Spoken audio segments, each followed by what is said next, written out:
ఒక విచిత్రమైన పరిస్థితి. సాధారణంగా 18 ఏళ్ల లోపు అమ్మాయి తను ఇష్టపడి శృంగారం చేయడానికి వచ్చిన, లేదా పెళ్లి చేసుకొని కాపురం చేసిన భర్త మీద క్రైము, లేదా అవతల ఉన్నటువంటి మగపిల్లాడి మీదన క్రైమ్ అవుతది. ఫోక్సో కేసు కింద అరెస్ట్ అయ్యి జైల్‌లో ఉండాల్సొస్తే అది 14 ఏళ్ళు ఉండాల్సిన పరిస్థితి రావచ్చు. ఆ కోర్టులు ఇచ్చే ఆదేశాల మేరకు ఉంటాయి. బట్ అట్లాంటి ఒక 15 సంవత్సరాల బాలిక 7 నెలల గర్భాన్ని కలిగి ఉండి, అమ్మాయి నాకు ఆ గర్భం వద్దంటుంది. 7 నెలల గర్భాన్ని.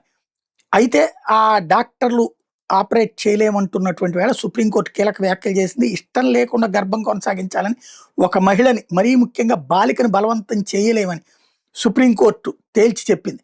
ఇలా బలవంతం చేసే హక్కు ఏ న్యాయస్థానానికి లేదని, పుట్టబోయే బిడ్డ కంటే గర్భం కొనసాగించే విషయం ఆ మహిళ తీసుకునే నిర్ణయానికి ఎక్కువ ప్రాధాన్యం ఉంటుంది. ఉమెన్ రైట్స్ అవి. ఇష్టం లేకుండా ఆ బాలిక తన గర్భాన్ని కొనసాగిస్తే అది ఆమె మానసిక ఆరోగ్యం, విద్యావకాశాలు, సామాజిక స్థితిగతులపైన తీవ్ర ప్రభావం చూపెడుతుంది. ఒక బిడ్డకి జన్మనిచ్చే విషయంలో నిర్ణయం తీసుకునే స్వేచ్ఛ ఆమెకు ఉండాలి. ఒక అవాంఛిత గర్భాన్ని కొనసాగించమని మహిళను ఒత్తిడి చేయడం అంటే ఆమె రాజ్యాంగ హక్కుల్ని ఉల్లంఘించడమే అవుతుందంటూ సుప్రీంకోర్టు ధర్మాసనం వ్యాఖ్యానించింది. ఆహ్, ఆమె అవాంఛిత గర్భాన్ని కొనసాగించకూడదన్నటువంటిది ఆమెకి రాజ్యాంగం ఇచ్చినటువంటి హక్కు. కాబట్టి ఆ హక్కు ఆమెకు ఉంది అని తేల్చి చెప్పింది.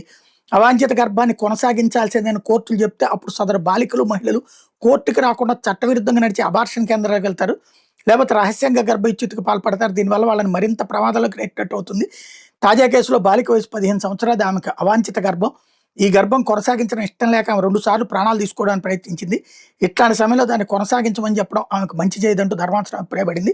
అబార్షన్‌కి ఓకే చెప్పింది.